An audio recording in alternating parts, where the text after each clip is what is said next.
Good morning.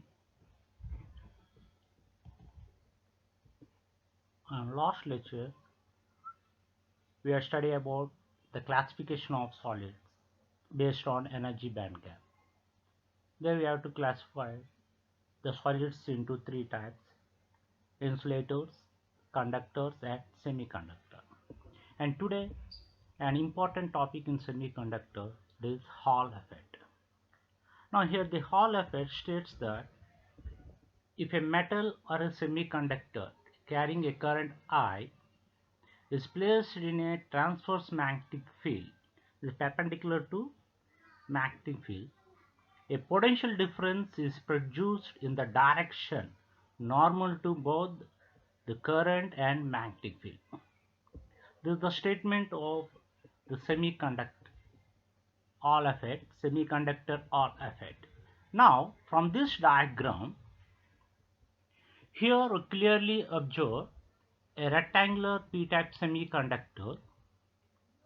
On x-axis, we are applying a current. The current will pass us through on x-axis. On z-axis, we have magnetic field. From this figure, we observe that for y-axis, the potential difference will be induced. Here, this effect is known as Hall effect. Now, from this Hall effect, we can describe the Hall coefficient. Here, Fm, the force due to magnetic field, and Fe is force due to electric field. When you are applying the magnetic field on the slab, they produce some force that is known as magnetic force, that is BeV, where B is the magnetic induction, is the charge of the electron, V is the velocity, that is nothing but drift velocity here. Fe is the force due to the electric field. V here, the force is equal to charge into applied field, that is not the Hall field. We have said that it is a Hall field. At equilibrium condition, here we come, these two forces are balanced together. The electric force and the magnetic force both are balanced, so it is equal to the charge. Now by cancelling the charge, we get electric field is equal to the magnetic field into its drift velocity, where V is here drift velocity, which is equal to V is equal to J by NE, where J is current density, where N is the concentration of charge carriers. We know that E is charge of an electron.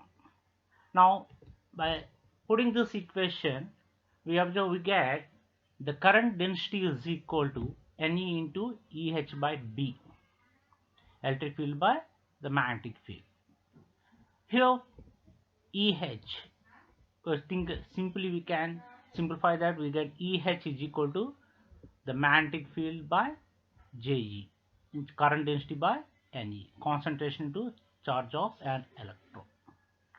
So the Hall field is equal to RH into B, magnetic field, into J, current density, where RH is known as Hall coefficient, which is equal to 1 by N. For p-type semiconductor, the Hall coefficient is equal to 1 by N. Whereas for n-type semiconductor, RH is equal to minus, means the negative sign is given, 1 by Ne. There is a simple concept and simple derivation for the Hall coefficient, and it is a very important, and we observe that the importance of this Hall effect, and you get some applications also. Now see the applications. From this Hall effect, we can find out the sign of the charge carrier. We can determine the sign of the charge carrier. It may be an electron or hole. And we have to also find out, or we have to estimate the current density, means the carrier density. It means the density of the electrons or density of holes in a semiconductor slab. And the mobility of charge carriers can be measured directly. It can be used to determine whether the given material is a metal, insulator, or semiconductor. By using this Hall effect, we can find out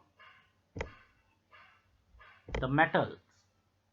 Maybe it means the classification solids also can be estimated by this Hall effect. And finally, the magnetic field can be measured by knowing the value of Hall voltage and Hall coefficient.